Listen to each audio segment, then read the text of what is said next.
aujourd'hui je vous retrouve pour une vidéo complète sur la saga Ma raison de vivre, ma raison d'espérer, ma raison de respirer. Enfin je ne sais plus trop dans quel ordre c'est, mais vous allez voir les tomes dans l'ordre. Aujourd'hui pour moi on est le 26 juin 2017 et je vais vous parler du premier tome. Donc le premier tome c'est Ma raison de vivre de Rebecca Denovan. J'ai vraiment beaucoup aimé ce tome là. Je l'ai globalement aimé mais je l'ai trouvé un peu long, il y a certaines longueurs, il est quand même assez gros et assez long. Et en fait, au bout d'un moment, enfin, il y a eu quelques passages où c'était vraiment lent et vraiment long et je me suis un petit peu ennuyée. Mais globalement, c'était une bonne lecture. Avant d'oublier, pour toute la saga, j'ai écouté Take Me Home de Jace Glynn. Ou Glynn, je pense que c'est Glynn. Comme musique. Donc là, au jour où je tourne ce morceau de vidéo, j'ai lu que le tome 1. Et je lirai le tome 2 et le tome 3 ensuite. Et si vous voyez la vidéo, en fait, c'est parce que j'ai fini par lire le tome 2 et 3. Hein. Donc j'ai vraiment beaucoup aimé ce livre. J'avais peur avant de le démarrer parce que je savais que ça allait parler de lycée et d'adolescents. Ça fait plus d'1 an que j'ai ce livre dans ma palle et ça fait donc presque 2 ans que cette saga, on en a parlé. Bon, on en a parlé aussi récemment parce que le tome 3 est sorti il n'y a pas très longtemps si je ne m'abuse. Mais j'avais peur en fait avant de le démarrer parce que je savais que ça se passait au lycée et qu'on allait suivre des adolescents. Et en fait mon principal problème avec des livres qui se passent au lycée avec des adolescents, c'est qu'on se retrouve face à des ados qui se passent leur temps à se plaindre de oh mode machin il m'aime pas et ma mère elle m'a fait ci. Et... En fait ce qui me dérange c'est qu'ils se plaignent de leur petite vie alors que moi quand j'étais au lycée j'aurais adoré me plaindre de ces choses là. Mais ce qui s'est passé et ce qui m'est arrivé et ma vie a fait que j'ai pas eu l'occasion de me plaindre de ces choses simples et que j'ai dû faire avec quelque chose de pas très facile à vivre au quotidien et pourtant je me suis pas plaint autant qu'eux. Et donc du coup je trouve qu'ils n'ont pas le droit de se plaindre. Sauf que là, ça ne m'a pas dérangé que Emma qu'elle s'appelle, se plaigne parce qu'elle a le droit de se plaindre. Emma vit dans une... En fait, Emma a perdu sa mère, enfin non, a perdu son père il n'y a pas très longtemps et sa mère est tout bonnement incapable de s'occuper d'elle. Du coup, c'est son oncle et sa tante qui l'ont récupérée. Elle vit chez eux et en fait, son existence est chaotique. Très rapidement, ça m'a rappelé l'existence de Harry Potter chez les Dursley. Pour vous donner une espèce de point de comparaison. Ça aurait pu nous rappeler Cendrillon parce qu'elle passe son temps à faire le ménage et tout ça. Mais bizarrement, moi ça m'a rappelé les Dursley. C'est-à-dire que sa tante ne la supporte pas. Quoi qu'elle fasse, elle ne la supporte pas. Et donc, en fait, pour sa tante, elle n'a pas à être là. Et sa tante passe son temps à lui dire qu'elle est bonne à rien et qu'elle sert à rien et que personne l'aime. Et voilà, et donc tout au long du livre, on va suivre son quotidien entre sa vie au lycée et sa vie à la maison parce que du coup, Emma fait tout ce qu'elle peut pour passer un max de temps au lycée. Parce que plus elle a d'activités et plus elle passe de temps au lycée, moins elle passe de temps à la maison et donc moins elle voit sa tante et mieux c'est pour elle. J'ai vraiment adoré ce livre. Et en fait, l'histoire démarre, on a son quotidien absolument chaotique de Emma et l'histoire démarre parce que, comment il s'appelle ? Evan débarque. Evan est nouveau au lycée et Evan il a bien vu que Emma était un petit peu isolée, un petit peu toute seule, elle n'a pas beaucoup d'amis parce qu'en fait elle ne peut pas avoir d'amis, sa tante ne la laisse pas avoir d'amis et la moindre chose qu'elle fait, sa tante la retourne contre elle et s'en sert pour la critiquer. Du coup elle s'est dit je vais arrêter d'avoir des amis, je vais arrêter d'essayer, ça ne sert à rien. Et donc Evan s'est bien rendu compte qu'elle était un petit peu toute seule et lui il a décidé qu'il voulait comprendre, il a décidé qu'il voulait devenir ami avec elle et il a décidé qu'il voulait se rapprocher d'elle. Et donc il va, malgré Emma, s'immiscer dans sa vie. Et voilà, et on va suivre leur histoire à eux deux et également avec la meilleure amie d'Emma. Et j'ai vraiment adoré ce livre. Je compte lire le tome 2 pendant le mois d'août. Donc pour vous, je vais en parler juste après, mais pour moi, il y aura 2 mois qui se seront écoulés. Le point positif du livre, c'est que à aucun moment Emma ne croit sa tante, à aucun moment elle ne se rabaisse elle-même et à aucun moment elle se dit que c'est sa faute en fait. Et c'était vraiment cool. Alors je dis pas que la majorité des gens quand tu te fais critiquer à longueur de journée tu finis par te dire que c'est ta faute, mais là c'est pas le cas et du coup c'est vraiment cool.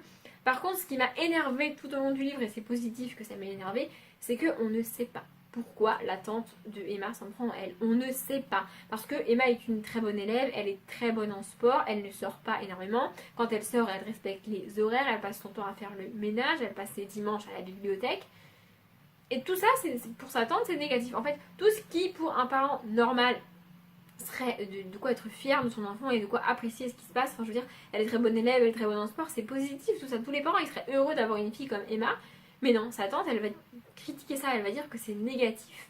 Et du coup, j'ai pas compris. Enfin, quoi que Emma fasse, c'est négatif et ça se retourne contre elle. Et vraiment, vraiment, j'ai beaucoup aimé. Par contre, la fin du tome 1 est absolument ignoble. J'ai vraiment envie de savoir la suite. Mais je me suis un peu retenue de le lire parce que, comme j'ai trouvé qu'il y avait des longueurs dans ce tome-là, si je lis le tome 2 trop rapidement, je vais en faire une espèce de surdose et du coup, je vais finir par ne pas apprécier la saga. Donc voilà, je vais lire bientôt le tome 2 et à vous, je vous en parle tout de suite. Et donc finir par lire le tome 2, je l'ai lu cet été, je l'avais emmené avec moi en vacances. Parce qu'en fait je cherchais des livres à lire dans la voiture. J'aime beaucoup lire dans la voiture, mais le problème c'est que pour lire dans la voiture il me faut de la musique dans les oreilles. Donc j'ai pris les suites de saga pour ça. Et donc j'ai lu Ma raison d'espérer, qui est le tome 2. J'ai un peu moins aimé, je l'ai trouvé un peu plus long. La dynamique est différente, c'est-à-dire que... comment elle s'appelle déjà? Emma, c'est ça. Emma vit avec sa mère maintenant. Donc c'est pas un spoil parce que c'est pas une fin. Voilà, elle vit avec sa mère maintenant, on l'apprend dès le début du tome 2, donc c'est pas réellement un spoil. Elle vit avec sa mère dans ce tome 2 là. Et donc on va découvrir une relation mère-fille très bizarre parce qu'en en fait elle n'en a pas eu jusque là. Il y a aussi une relation avec une espèce de beau-père, c'est-à-dire l'homme que fréquente sa mère. Et finalement elle va être plus proche de cet homme que de sa mère, ça va créer des conflits pas possibles dans la famille. Mais globalement j'ai trouvé ce livre lent. Alors, c'est pas le problème du sujet qui m'a dérangé parce que le sujet du tome 1 est très dur et vraiment très compliqué à traiter et très bien traité dans le tome 1 et j'ai beaucoup aimé. Ici, on n'a plus du coup ce sujet-là. C'est un peu un soulagement parce que ouf, Emma n'a plus besoin de se cacher de sa tante, donc c'est pas mal. Mais du coup, le sujet ici est vraiment très bizarre et très. En fait, c'est trop lent. En fait, ce qui m'a dérangé, c'est principalement le comportement d'Emma. C'est-à-dire que dans le tome 1, elle a eu un comportement génial, vraiment exemplaire, alors qu'elle aurait pu avoir le comportement inverse et ça aurait été excusable. C'est-à-dire que dans le tome 1, à aucun moment elle ne se remet en question, à aucun moment elle ne se dit que c'est de sa faute. Elle est persuadée que c'est pas sa faute, qu'elle a rien fait et que c'est juste injuste comme situation et elle a tout à fait raison. Mais dans le tome 1, si elle avait réagi comme ça, si elle s'était dit c'est ma faute, elle a raison, c'est moi qui suis pas bien, qui suis pas assez bien, qui fais pas assez de choses, ça aurait été compréhensible. On aurait pu, en tant que lecteur, la plaindre et se dire bah non, c'est pas ta faute, mais on aurait pu comprendre qu'elle réagisse comme ça. Alors que dans ce tome 2 là, elle met, elle met des pages et des pages et des chapitres entiers avant de réagir comme elle devrait réagir depuis le début. Enfin, je veux dire, sa relation avec sa mère, c'est une catastrophe. Elle a pas besoin, elle a besoin qu'on la tire vers le haut, elle a besoin d'enfin profiter de sa vie après tout ce qui lui est arrivé dans le tome 1. Et sa mère l'en empêche, sa mère la tire vers le bas. Cette relation est toxique pour elle. Et en fait, je comprends, c'est sa mère, du coup elle veut pas vraiment réagir et dire stop parce que ça reste sa mère, mais c'est sa mère, mais elle ne l'a pas élevée, elle n'a pas de relation avec elle. Du coup, j'ai beaucoup de mal avec sa réaction, c'était très lent, mais au moins ça se passe rapide, c'est pas très rapide. Je pense qu'il y a quelques pages en trop, il y a quelques passages en trop, c'est presque parfait. Parce que comme c'est sa mère, on arrive à comprendre qu'elle ait du mal à dire stop et à dire non, même si c'est une relation toxique pour elle. Mais franchement, j'ai trouvé ça vraiment lent. Je vais attendre un peu avant de lire le tome 3. J'ai le tome 3 puisque je l'ai eu pour mon anniversaire.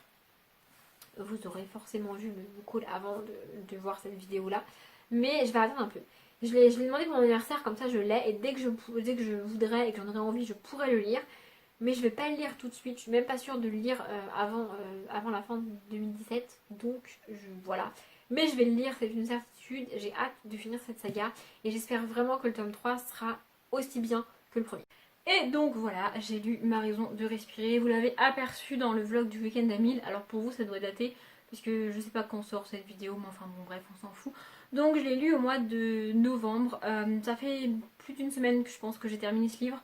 Donc avant de tourner ce morceau de vidéo, mais j'avais besoin d'un peu digérer ce qui s'était passé dans ce livre et la manière dont j'allais vous en parler. Donc je vais évidemment pas résumer ce livre parce que c'est un tome 3, parce que ça n'a aucun intérêt de vous spoiler.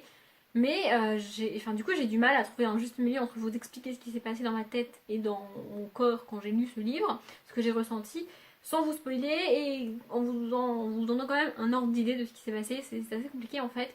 Ce livre n'est pas du tout parfait, mais sa non-perfection le rend génial.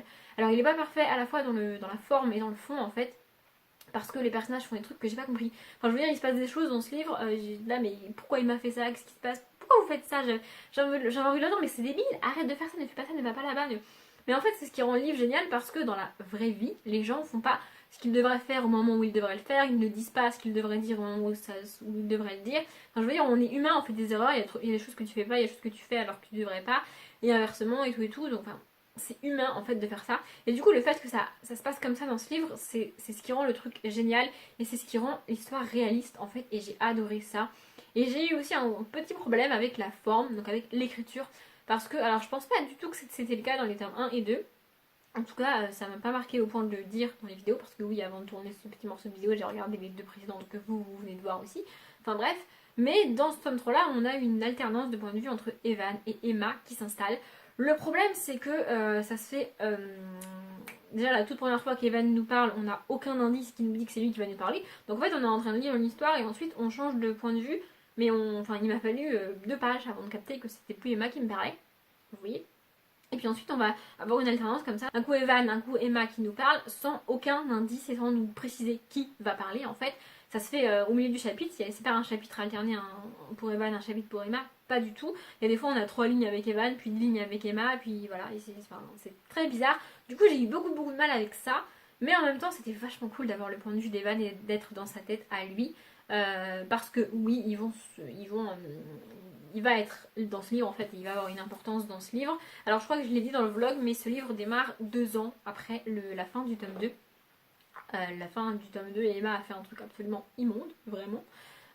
Et du coup, ça va être très compliqué pour eux, ça va être très compliqué de les suivre. Je crois que je l'ai dit dans le vlog, je voulais une fin heureuse pour Emma et Evan, et je pense que c'est assez rare pour moi de vouloir une fin heureuse pour un livre, pour que je le précise en fait, parce que je préfère les fins tristes. Plus une fin est triste et plus j'aime le livre en général. Mais là, c'est un peu comme l'Infini plus 1 de Amy Harmon. Je ne savais plus si je voulais qu'ils finissent ensemble ou pas, si je voulais une fin heureuse ou une fin triste. Je ne savais plus. Elle a réussi à me perdre. En fait, je pense que quand un auteur arrive à me faire ressentir des choses tellement fortes, à la fin je suis perdue et je sais plus ce que je veux. Je sais plus ce que j'attends, je sais plus de quoi j'ai envie. Enfin, je suis complètement perdue. Mais j'ai adoré ce livre-là. Alors, au final, je n'ai pas mis tant de temps que ça à lire parce que comme j'avais lu plus de 200 pages pour le week-end d'amis dessus, enfin de ce livre-là, du coup je l'ai terminé le samedi qui a suivi le week-end d'amis. Donc ouais, du coup vous voyez cette vidéo grave en retard par rapport au moment où je l'ai terminé. Mais j'ai un peu de mal en ce moment avec les montages et tout. Enfin bref, je suis désolée. Mais voilà, c'est une saga que j'ai vraiment adorée. C'est une saga pour ados. Mais les Rebecca de Nova ne prend pas les ados pour des débiles. On a une histoire vraiment géniale et vraiment bien écrite. Il n'y a pas de facilité dans ce livre, il n'y a pas de raccourcis, il n'y a même pas de clichés en fait. C'est un livre pour ados dans lequel l'auteur ne prend pas les ados pour des débiles. Parce que les ados, c'est pas parce qu'ils ont 16-17 ans qu'ils sont complètement nuls et que vous êtes obligé de leur mâcher le travail et de leur servir des personnages plats et des histoires pas très bien.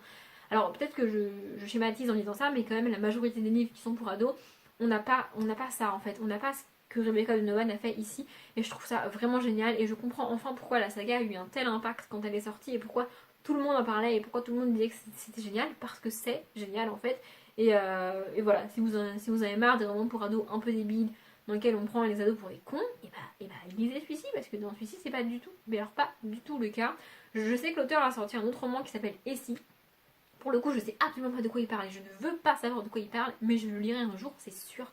Voilà, j'ai adoré cette trilogie, j'aime beaucoup l'écriture de Rebecca de Novan. Alors, il y a encore des lenteurs dans celui-ci, je pense que c'est un trait d'écriture de l'auteur, je pense que c'est comme ça qu'elle écrit, et que du coup on aura toujours des longueurs, en tout cas pour moi, dans ses livres, mais c'est pas grave. Voilà, je ferai avec et je fais avec, et voilà, j'ai adoré cette saga, je suis même presque triste qu'elle se termine en fait, mais il fallait bien que ça s'arrête un jour. Voilà, Emma est l'un des personnages féminins que j'ai préférés. Je n'irai pas jusqu'à dire que je préfère Emma à Evan parce que j'aime beaucoup Evan quand même. Mais voilà, Emma est l'un des personnages féminins qui me restera en mémoire pendant longtemps. C'est assez rare pour être précisé parce que en général je me rappelle des personnages masculins, mais alors déjà rien que les prénoms en fait, je les oublie en fait des personnages féminins, c'est comme ça, je sais pas. Mais elle va me rester en mémoire pendant très longtemps. J'ai adoré cette saga, je suis passée par 10 000 émotions avec les 3 tomes. Et je suis contente de l'avoir lu finalement, je pensais pas le lire aussi rapidement, je l'avais dit quand j'ai parlé du tome 2. Mais finalement je l'ai lu et je suis très contente de l'avoir lu et je préfère presque ce tome 3 là au tome 1. J'ai dit que j'espérais qu'il soit aussi bien que le tome 1 et c'est le cas. Donc voilà, si vous n'avez pas lu cette saga, moi je vous le conseille, c'est vraiment une histoire superbe et l'écriture est juste géniale et l'écriture est au service de l'histoire et c'est magique. Voilà. Je m'arrête là parce que ma vidéo est en train de devenir super longue alors que c'est pas le but. J'espère que je vous aurai convaincu de lire cette histoire si vous ne l'avez pas lue parce que j'aime vraiment cette histoire. Voilà. Comme d'habitude, je vous souhaite une bonne journée, un bon après-midi, un bon appétit ou une bonne nuit et je vous dis à bientôt.